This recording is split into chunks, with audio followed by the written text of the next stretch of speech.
Thank you so much for being here tonight. My name is Dr. Britt Helmbrecht, and we are here at the first of the Graves Lecture Series. How many of you have ever attended a Graves Lecture presentation before? Oh my, okay. Well, thank you for the hands in the back. So the Graves Lecture Series is usually a lecture series hosted in the Sandoz Center and features a variety of different topics, different people from all over. This year, what we are doing is we're highlighting the 50th anniversary of the passing of Title IX. Dr. Anne Owens-Nauslar is going to present to you today. She's a very dynamic speaker, and we're so excited for her to kick off this Graves Lecture Series, but to also give you information and engage with you about the passing of Title IX and how important that is not only to athletics, but also to education. So please join me in giving her a round of applause as we get started.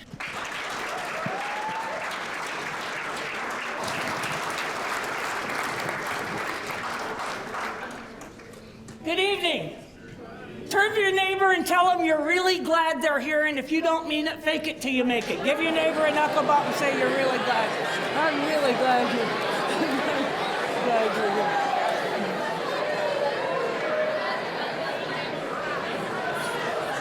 Clap once if you can hear me. Clap twice if you can hear me. Let me set the ground rules. First of all, tonight is not about me. It's about you. You are 30% of the population. You're 100% of the future. Turn to your neighbor and go, well, that sounds cool. I want you to take your right hand. Your right hand, that's the one with the thumb on the inside. Got it? Excellent. I love it when you get it. Put it over your left shoulder and say, I'm going to have a fabulous 1 hour tonight. Right there. Pat yourself.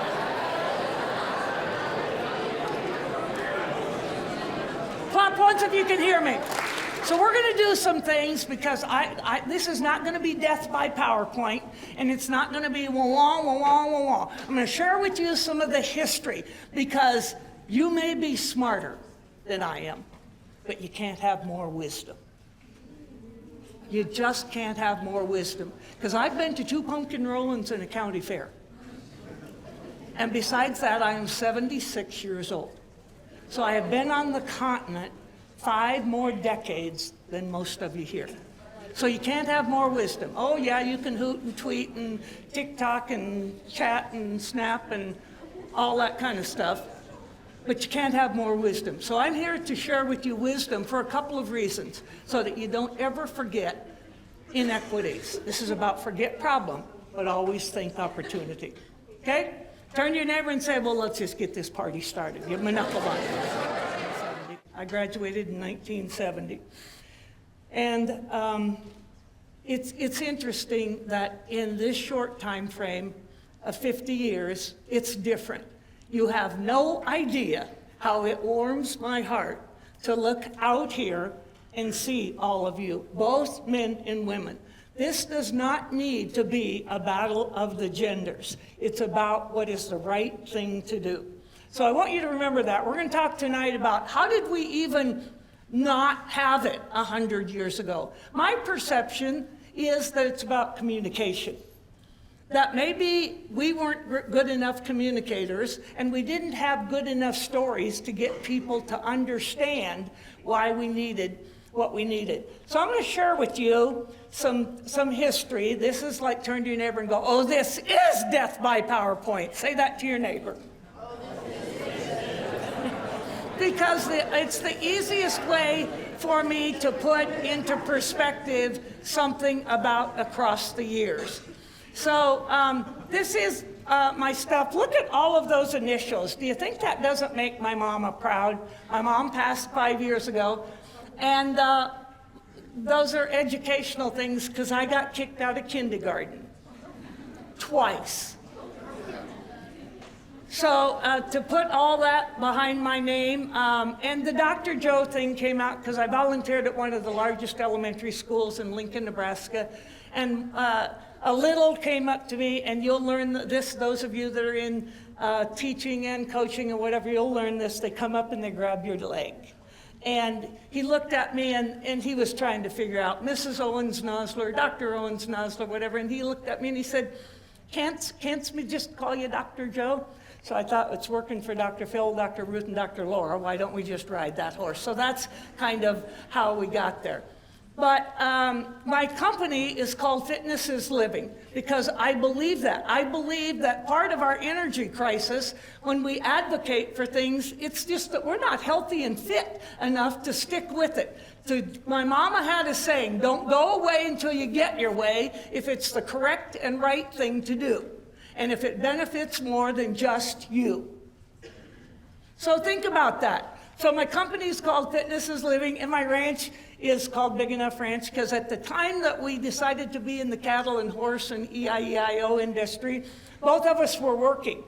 And so Red said, well, we need a name. And I said, I don't know. And he said, well, what do we do? And I said, no, this is just Big Enough. And so that's how we got the name. I ranch outside of Lincoln, Nebraska. So we're going to do it. You ought not to go any place or do anything until you know what's going to happen for the next little bit. So here's what we call objectives. We're going to do a trip down memory lane. I'm going to share with you some of the stuff that happened before you were even on the continent. And I'm going to tell you some stories. I'm going to give you the facts. I want to make sure that you know your resources here on campus. And then I kind of do so what, now what? Turn to your neighbor and say, well, let's get this party started. She's done that long enough. I want you to have champions. Everyone needs a champion. Someone that will just get their cows in your pasture. Sorry if I touch you. Okay. Yeah, he's like his cheeks are even red. Someone who cares about you and your future and your ability to do appropriate behavior versus inappropriate behavior. They love you so much that they will get in your space and let you know that they care about you and they've got something to say. Maybe you'll listen, and maybe, just maybe, you'll make some correct choices. My mama there on the left, you'll know what I'm gonna look like when all this hair turns more white, kind of thing. And the handsome dude, my mom passed 5 years ago, and the handsome dude on the right, two of my advocates, they weren't sure. I don't know, I was married 34 years, and I don't know that he ever really understood what I did. But he championed it, and he said, you go, Peanut, go make a difference. So he passed 10 years ago. Turn to your neighbor and say, he is handsome, I know why she liked him. Just say that, it'll fill my bucket, okay?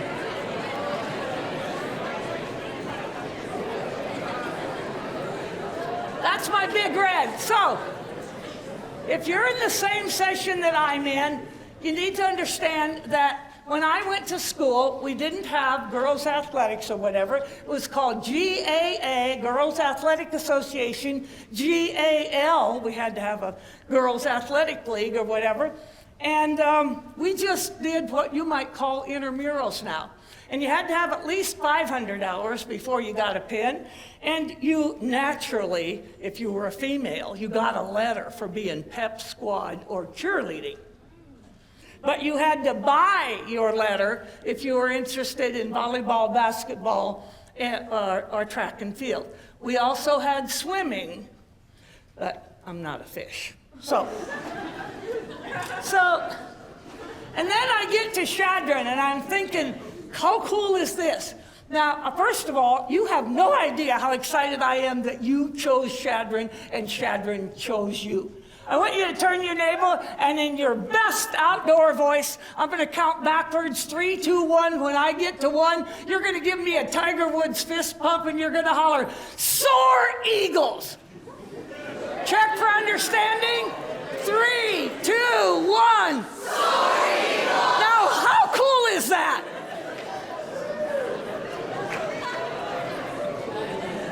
So I get to Chadron, and I'm thinking, maybe they'll have volleyball and basketball, whatever kind of thing. Jan Weber, probably, and the Mary Lou Marshall, the people that I know that were stud muffins in our sports, and this is like kind of what we got. So I'm going to share with you a little more down memory lane, and it's not the wah story. It's like, let's make sure we remember and that we don't ever go back. We can't lose ground for men or women when it comes to equitable opportunities. Shake your head and go, I got it. She can move on. Got it. So that's my stuff. My first year of teaching, I was teaching in a high school of 400, 32 faculty members. 2 of us were single. You get to do everything with kids because you couldn't possibly have a home life, you know. So I was pep club sponsor, cheerleader sponsor, tried to be rodeo club sponsor, and they also give you junior class, you know, kind of thing. And then I said, I'm going to start women's athletics. I went to the principal and I said, here's the announcement. Mrs. Denny, please read this. So I said, girls interested in playing volleyball, come to the gymnasium tonight. 200 women in the high school, 121 showed up for volleyball. Supply, demand. And that is literally how we started. But here are the things. We couldn't practice until it was a fall sport, so we could not practice while football was practicing. We couldn't participate on Friday or Saturday night because that was men's night. So we had to do Tuesday, Thursday. So now we're traveling. And we still had, and if you, as a female, if you missed school the day before or the day after, the rules were they wouldn't let you participate. They just made up rules as we went along. Turn to your neighbor and say, she's lucky she didn't get fired. Because one of the things that you have to understand, you can feel strongly about something, but you also have to be a great communicator. And in order to be a great communicator, you have to be a great listener. Okay? So we're going to do an activity. Because this is not about me, it's about you. So there's the rest of my story, and you can understand how I got all those initials. So here's what we're going to do. We're going to do an activity, and you're going to be very orderly, I can just tell. They told me I'd be working with the gifted, and boy, have we got it. I'm excited. So here's what we're going to do. We are going to form 2 large circles around here. So we're going to have an inner circle that may be about 3 feet apart and an outer circle. You're going to be shoulder to shoulder and you're going to need your penny. Check for understanding? Get her done. Let's go.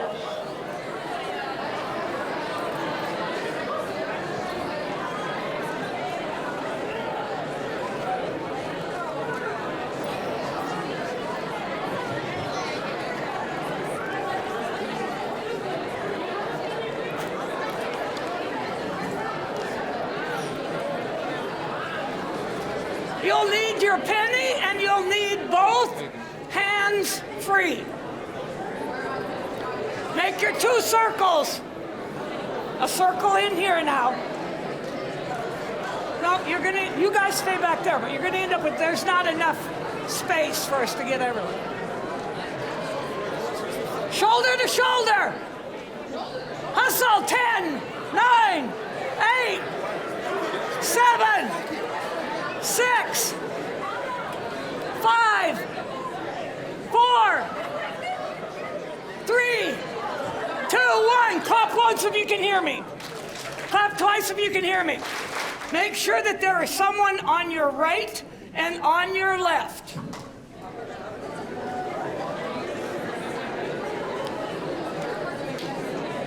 You're going to need both hands free, trust me. I'm going to tell you a story. Here's where the listening part comes in. I'm going to tell you a story, and it's very vital that you comprehend the details in the story, because that's what we were up against with Title IX. What do you mean? You just want to run up and down a basketball court? I'm pretty sure your uterus will turn upside down. I don't think you should do that. So the activity we're going, it's in the Federal Register. You can look it up. That statement is in the Federal Register. Women should not run up and down a basketball court. Their uterus could turn upside down, and we're not sure if they have the mental or emotional stability to lose. Clap once so you can hear me. So this is about listening and understanding. Turn to your neighbor and go, I got it. I'm going to tell you a story. Every time you hear the word right, you are going to pass your penny 1 person to the right. Clap once if you can hear me. Every time you hear the word left, you are going to pass a penny back to the person on your left. Check for understanding. Thumbs up. Here we go. Here we go. I'm going to share. Did I remember to tell you you have 2 ears and 1 mouth? Listening. Because that's exactly what happened to us when we went to Congress. Is anybody listening? Or do we just continue talking because we have to figure out how to continue talking? Turn to your neighbor and go, I think she scolded us. No, I didn't. I'm just reminding you we got a lot of work to do here. All right. So, John and Jenny Wright left their house. Right away, the whole Wright family was like, where's the dog Rover? Right in the back seat, I'm sure. Or was he left at home? Stop! Stop! Who does not have a penny?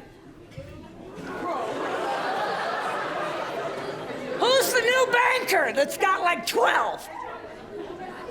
Okay, let's start over. Clap once if you can hear me. Let's talk about what might have made that activity a little easier to do. What could I have done to help you be more successful? Slow down?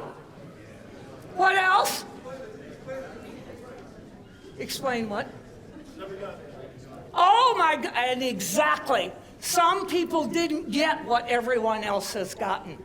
Oh, is there a Title IX story in that? I don't know if we have enough pennies, kind of thing. Okay, we're going to try it again, because it's about success. How do we make sure that you succeed? Everybody start with the penny. How about if you start with it in your right hand? That might have been a little more instruction. Here we go. The Wright family left their house with all the right kids in the right seats with the right dog Rover. Right away, they decided they'd left the cooler at home. The cooler has all the right drinks in it. Clap once if you can hear me. Clap twice if you can hear me. Much more successful this time, correct? No. Clap once if you can hear me. I want you to take that penny and you get to keep it. That's my gift to you, because here's, wait. Clap once if you can hear me. You double that penny every day, so 2 cents to 4 cents to 8 cents to whatever. And by the year 2035, each of you will have enough money to endow a scholarship at Chadron State College. Ooh, think about that. Give your neighbor a knuckle bump and say, we got to get going. Get back to your seat. Here we go.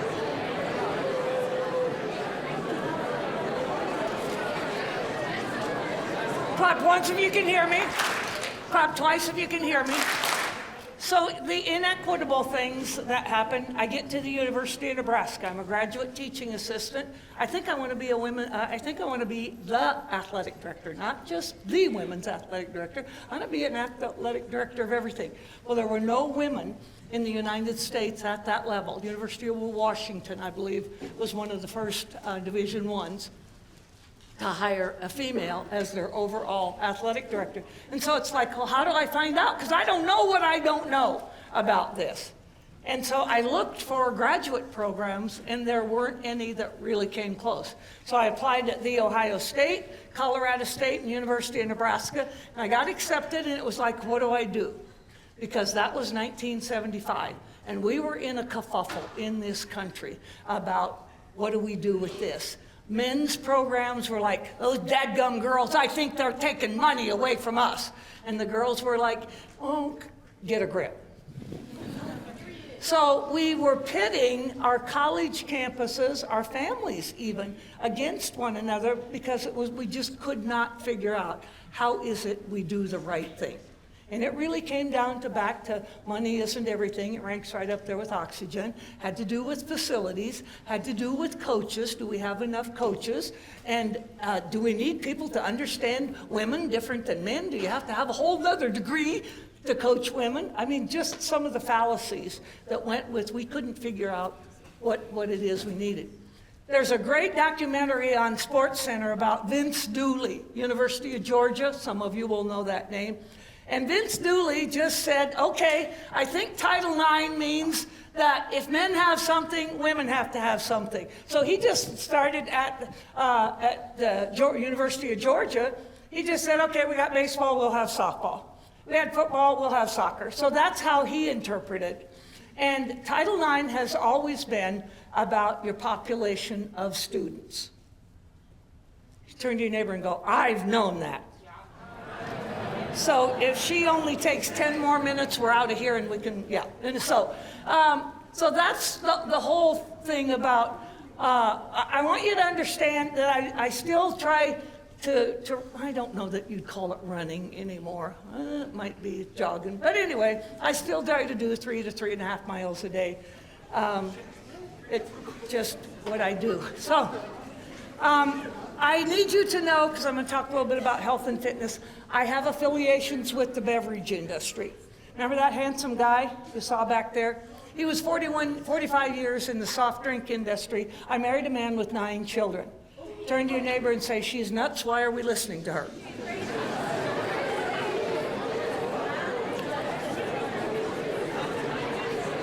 Clap once if you can hear me. So, and out of those 9 children, 4 sons either work at corporate Coors or have their own Coors distributorship. The other one, Dr. Pepper, 4 daughters, one with Coca-Cola, one with Pepsi-Cola, 2 in the catering business, so use all that. 23 grandbabies, 6 of them are in the beverage business, and 49 great-grandbabies. And who knows? So I don't care what you do, and you're not old enough to do anything but drink appropriate stuff. Turn to your neighbor and go, okay, I'll keep enhancing her retirement program. So, okay, so where did it go? The power of technology. So, and I want you to understand that I do have that affiliation with the beverage industry, because people go, I don't think she disclosed that. And so, I want you to understand that sometimes we forget to say thank you. And I want you to understand that I feel blessed that you have chosen Chadron State and Chadron State has chosen you. Thanks for making sure I want you in the next 10 days. I know schedules are crazy crackers, but wouldn't it be cool if community members in this town were talking to one another at their Rotary or their Kiwanis or whatever and going, you're not going to believe this. I had a student athlete from Chadron State walk in and say, thanks for having a business that I can come into. Do you know that's called bucket fillers? It takes so little to fill people's buckets. You have to be an optimist. Walk in there and just tell them, thanks. Thanks for being here so that I can come and patronize you. I want you to be an optimist. I want you to think about, forget problem, think opportunity. If you walked into this ballroom and there were a pile of horse poop over there, I wouldn't want you to start thinking about, well, what about the custodial help? They should have done something about it. No, I want you to be an optimist and go, with that much poop, there's got to be a pony here somewhere. Say thank you. And don't forget to take that picture right now. Take your devices out, and I want you to send this picture to someone who loves you enough, who cares about you enough, that will get their cows in your pasture. You're that dadgum important to them. You can't even imagine waking up tomorrow and they're not in your life. Clap once if you can hear me. Now, if the text come back and says, what's going on? Do you need bail bond money? We'll have to talk about that, okay? Because sometimes we don't say thank you enough. A kid gave me this. I was blessed to do the 26th opening at Cornhusker Boys State this year. For some reason, I just get to keep coming back. And a young man gave me that. So don't forget to say thank you to those people who keep propping you up. So let's talk about what finally Congress was like. Oh, those women, they're stirring in the anthill. Maybe we ought to think about it. I will tell you, Hayden Fry at the University of Iowa was one of those men who stepped up, former head football coach at the University of Iowa. And he said, we have to do the correct things. We have to make a difference. So it's Title IX, federal civil rights. It is actually civil rights legislation. And it prohibited sex discrimination and it was the reason that everyone was like, oh, we better do something, is because if you got federal funding, you had to do something. Prior to that, when I'm in school, it was against the law for anyone receiving federal funding to use that money to support girls and women in sport. We've come a long way, but we've got some ways to go. So, and it's had a number of amendments. An attorney by the name of Patsy Takimoto, she's from Hawaii. She got her colon-in award because she applied to 10 medical schools because she was female, and she believes because she was of Asian descent, she was denied medical school. So she said, I'm going to get a law degree. She did that. She started at the University of Nebraska, experienced discrimination at the University of Nebraska. But it has been renamed after her because she just continued to plug away and say, we have to clean this up. Now keep in mind that sexual harassment has always been a part of Title IX, but when I'm going to school, if there was any issue with that on campus, you went to the campus police, because there wasn't any one. You now have a Title IX coordinator. Where'd Morgan go? Right back there. Right back there. You need to know who she is. You need to know the numbers, whatever. You have to know your resources. Know what is available to you on this campus. So it was renamed after her, after Patsy, and she has ties. And so here's how we get to where we are today. Got all this stuff that happens before you, and then you start to think, how do we make a difference? So here's my rules of the road, because the history of Title IX is just about my take. Forget problem, think opportunity. We have got some things to do. And the differences that we have made on this campus are phenomenal. We look at what's happening in our classrooms, in our athletic facilities. It's pretty darn cool. We got work to do, but it's pretty darn cool. So let's talk about how is it that you continue to be an advocate, because that's what it's all about. Know what's wrong with the picture. So option number one, how many of you have read John Gordon and the Energy Bus? It's a great read. Yeah, so we're gonna, I didn't plagiarize. If you steal from one source, we call it plagiarism. If you steal from two or more, I call it research. So I'm going to take some of the things that John Gordon gave us as the rules of the road. We're going to talk about what are your options. So number one, you just have to set your goals. Why wouldn't you get up every morning, run to the morning mirror, and how are you, sexy thing? What? Don't you ever die? And then you look in the mirror and tell yourself why, because there's too much work and fun to be done. Now you're looking at me like I'm smoking a bad batch. I know. So kind of. Decide, what are your goals?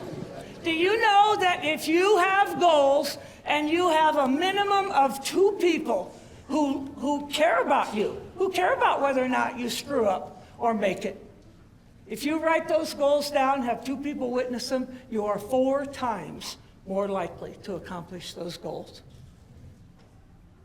Write them down. Witness them. It's called witnessing. Somebody's going to hold you accountable. I'll tell you something that you don't want to hear. You're going to learn way more from your screw-ups, from your losing, and from your disappointment than you probably will when you win the rings. Sometimes you learn the most valuable lessons when it didn't go like you thought it should, because that gets you to do, hopefully, some soul searching. So we've fought with the stigma. That's not ladylike. When I started coaching, we had to wear dresses. When I came to Chadron State College, if we were in my WRA, we could not go to the dining room in any of our activity. We invented wraparound skirts before they were ever knew about Velcro, because we had to be in a skirt or a dress in the dining room. Yeah, so, and we were told it's not ladylike.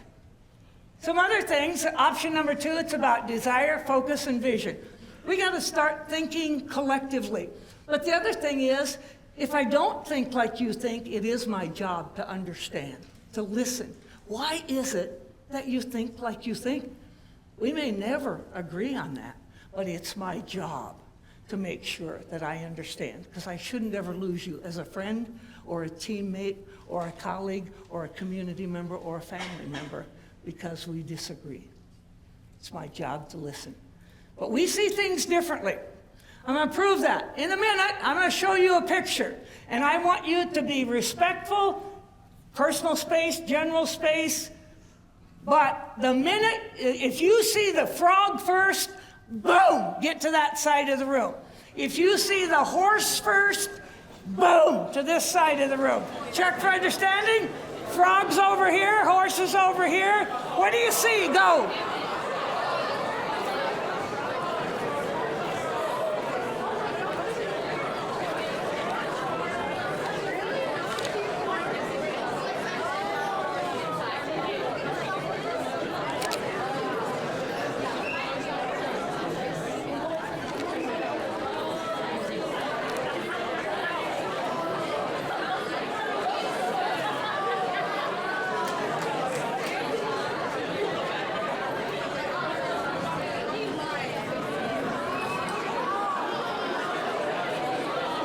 Clap once if you can hear me. Clap twice if you can hear me. This is exactly what we experienced when we went to Washington, D.C. to testify. We would have people on this side of the room, this many, that goes, yeah, I'm pretty sure, I think I understand what you're trying to advocate for. Doesn't mean that this side of the room is bad, unintelligent, whatever. It means that we probably didn't communicate enough. There's a great story. It's called The Cookie Girl. Because no matter what you do in life, you're always going to be in the sales and marketing business. Shake your head, go, I know that. Because you're going to have to sell yourself. You're going to have to sell whatever it is you want to do. It may be a person, place, or you're going to have to be selling something. So Marquita Andrews is not, the story is The Cookie Girl. And she said to her mom, we're going to go on a trip around the world because I'm going to sell more Girl Scout cookies than anyone else. And her mom says, how are you going to do that?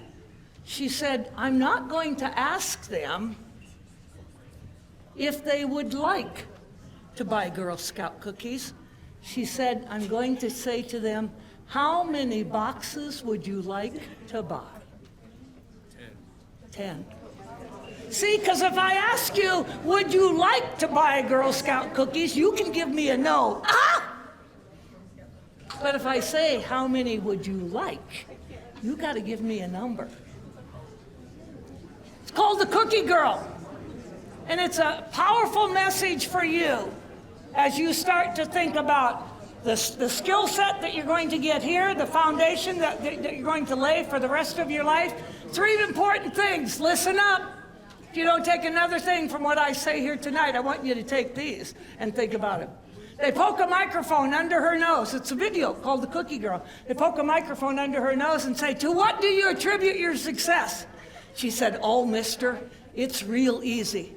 Number 1, you better have a product you believe in.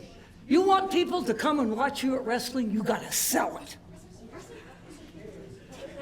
You got somebody you want to come watch you in basketball, you got to sell it. Because they maybe don't even know what they're missing. Academics. You want to be a doctor, you got to sell it. She said, number 1, you got to have a product you believe in. Number 2, you got to ask for the order. And number 3, if they tell you no, it's not their fault. It's your fault because you weren't compelling enough with your message to connect them. Compelling and connection. So, all of you over here saw frogs. Is there any way you see a horse? Trust me. Yeah. And it just takes...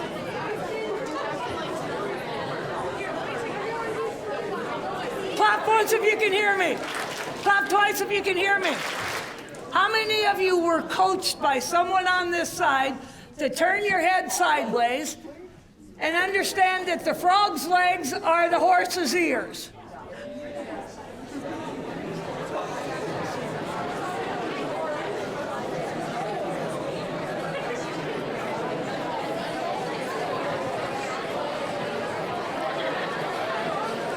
Clap once if you can hear me.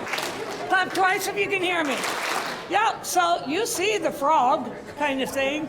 He's sitting right there, and there's his eyes, his nose and his mouth. But here's the horse's, the mane is here in the water, and the horse's head is looking up. Turn to your neighbor and go, I got it.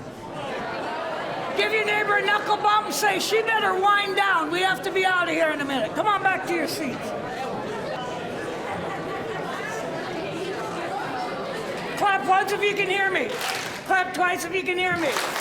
So let's look at, you got to start with optimism. It's about a desire, a focus, and a vision. Change is difficult. I'm going to prove to you how hard that is. I'd like you just now to cross your arms across your chest the same old way you do it. You're waiting for this old lady to quit talking, the priest, minister, rabbi to get done with her homily. Just cross your arms across your chest. Oh, same way. Now, in a moment, you're going to do a cognitive and a neuromotor concept at the same time. When I say go the next time, you're going to uncross your arms. Everybody over there has to do it too. You're going to uncross your arms. You're going to put them out in front of you, and you are going to spell your first name backwards while I do this.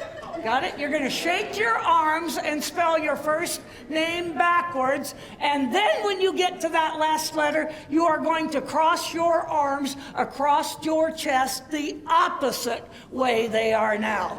Oh, change is hard. Check for understanding. Give me a head nod. 3, 2, 1, go. Let me hear it. Cross. Cross. Cross. Got some coaching going on here.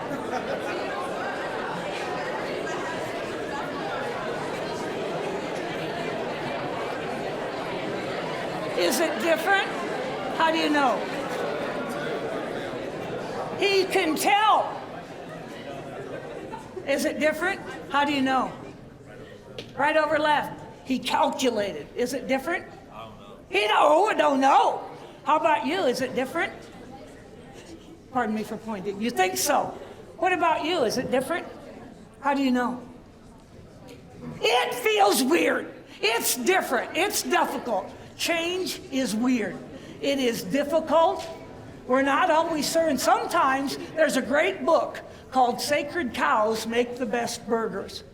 Because sometimes it's just like, well, why do we have to do a different drill?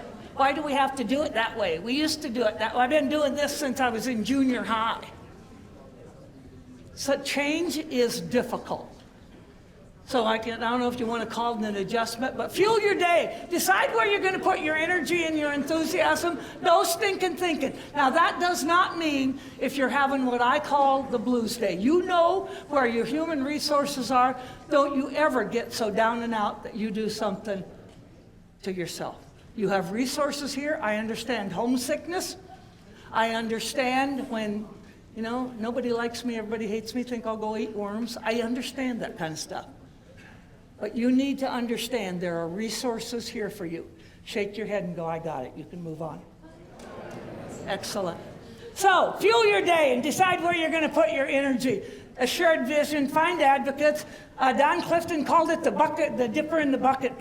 Fill people's buckets. My 100-year-old friend, Esther Silver, a week ago today, had her 100th birthday. And I said to her, Miss Esther, she's a Holocaust survivor. I said, Miss Esther, what do you want people to understand about all that you've been through? She said, it's so easy. Be kind, don't hurt no one. Be kind, don't hurt no one. Bucket fillers. There are custodians, there are your faculty members. The grounds of this place look amazing. Be sure to tell someone, this is a pretty cool place and I'm proud to go here. So, you're going to eat, live, breathe, and believe who you are, what you do. You're going to be around people who think like you think and who are uplifters. You got to think up. If you're in the same session that I'm in, no wasted energy, no stinking thinking. When it comes to, for us to continue with Title IX, we've had to go back to Congress twice to keep equity and parity for girls and women in sport. But we don't scold people and whatever, we just say, here's 50% of the population, they're 100% of the future, why wouldn't we do right? So the point is, we don't have to tear down men in men's sports to lift up women in opportunities. So if you're in the same session that I'm in, enthusiasm is attractive. Know your stuff. Tell someone the story of Title IX and what you know so it doesn't ever go away. It's no different than all the stuff we know about civil rights, whatever. I'm a history major.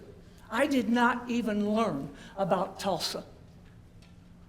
How do we not know that 100 years ago, an entire African-American business community in Tulsa, Oklahoma was wiped out? I got a history major. Some things we can't forget. We have to be advocates.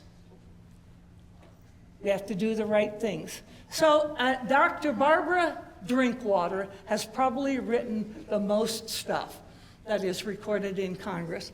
And she had a PhD in sports medicine. And she was one of the first to say, well, this could be, we could do strength and conditioning because right now all they get is recess and farm work to build their strength. How about if we have cardiovascular conditioning, and how about if we learn more about women and heart health, nutrition, athletic and activity wear? My first Lincoln Marathon, 1978.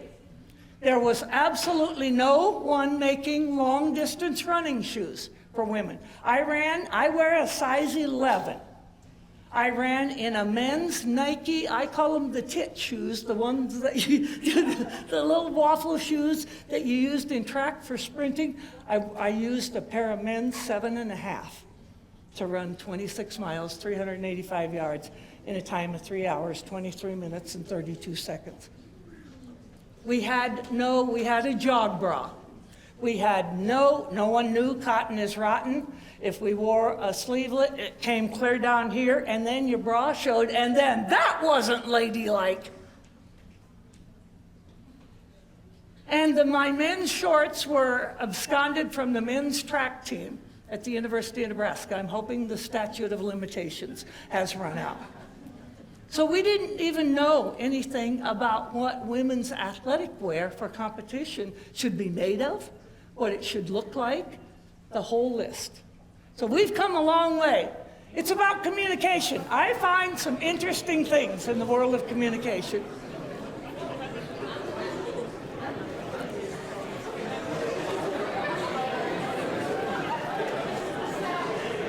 Clap once if you can hear me. I called the pastor and said, you need to buy a vowel. And I use this to help you understand that sometimes even when you go to do the right things, and we had our stuff together, and we were just talking about equal and opportunities, equitable opportunities. But it was interesting because some people still didn't hear it. This happened to me.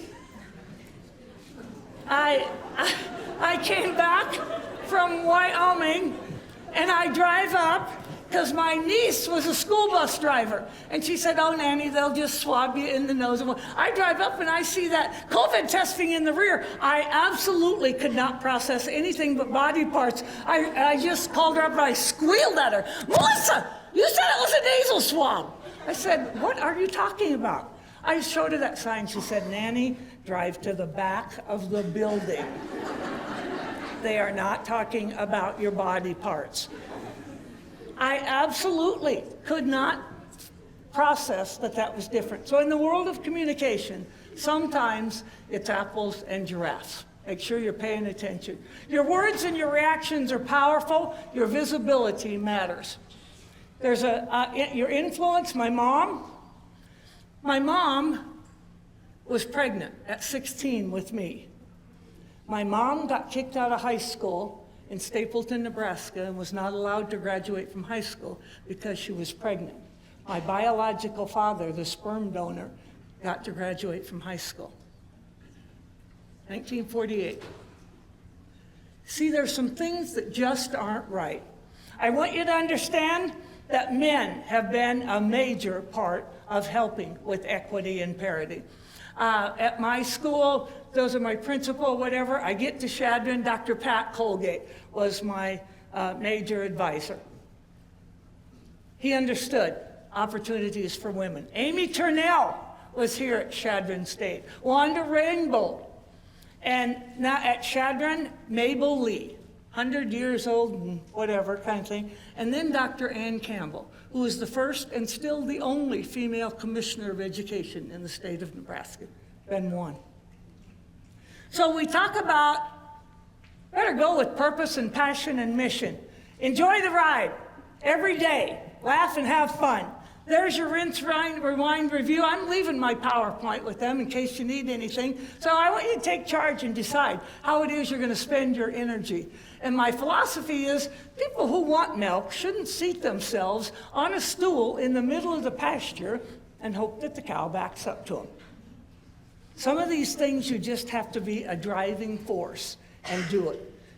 But in order to do that, we can't forget. I'm going to share with you as I leave you. There's a poem by Edgar Guest, and it's called I'd Rather See a Sermon. And it goes like this. I'd rather see a sermon than hear one any day. I'd rather one should walk with me than merely show the way. The eye is a better pupil and more willing than the ear. Fine counsel is confusing, but example's always clear. I soon can learn to do it if you let me see it done. I can see your hands in action, but your tongue too fast may run. And the lectures you deliver may be very fine and true, but I'd rather get a lesson by observing what you do. For I may misunderstand you in the high advice you give, but there's no misunderstanding how you act and how you live. I'm going to share with you as I leave you, and then we're going to get a group photo. We're going to come up here to the front and take a picture of this fabulous group back here. It's about my magic coloring book. Because you see, it's interesting, other than folks, the average age of in here, you understand that we have opportunities now, but you're not sure from where it came. So sometimes you come to things like this and your pages are pretty blank, and it's like, okay. And now you have a little trip down the memory lane through the Graves Lecture Series here, and all of a sudden it's a little bit more black and white about what we're talking about. And because of you, and because you chose Chadron, and because Chadron chose you, we have a chance to make a huge difference in the world and leave everything a little bit like living color. Thanks for who you are and all you do. Thanks.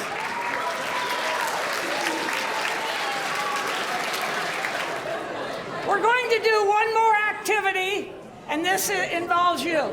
And it's called That's Me. I'm going to holler out some things, and when you fit into that category, you're going to give me a fist pump and holler, that's me. So if you are a parent in this room tonight, give me a fist pump and holler, that's me. That's me. If you are a coach in this room tonight, holler, that's me. That's me. If you are from some state other than Nebraska, holler, that's me. That's me. How cool is that? Now, we're going to go by teams.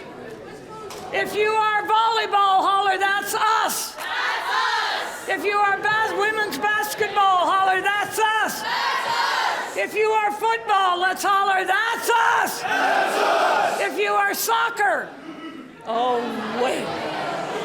We don't have that yet. Equity and opportunity. Think about that. If you are golf, holler, that's us.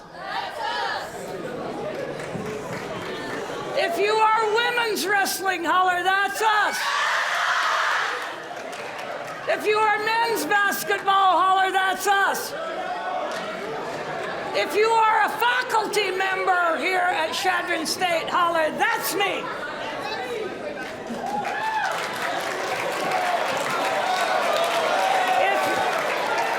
If you are track and field, holler, that's us. If you are swimming and diving, holler, that's us. Oh, wait. We don't have that either. Think about that. Who did I forget? Oh, softball. If you are softball, holler, that's us. Oh, I know, I'm getting there. If you are men's wrestling, holler, that's us. Did I forget anyone? Where are my cheerleaders? Holler, that's us. Do we? Oh my gosh. I've almost forgot to tell you, rodeo was the first sport in the United States to provide equitable opportunities for women. Where's my rodeo? Where's rodeo, holler, that's us. Little delayed. I know you have studies to do. Remember, I'm going to leave you with a saying that my mama said to me. The more you learn, the more you can earn. I understand money isn't everything, but it does rank right up there with oxygen, okay? Go make a difference. And one more time, I'm going to count backwards. When I get to 1, you're going to do your amazing soar eagles, and then we're going to take a picture. 3, 2, 1. Soar eagles. How do you love that? Come on.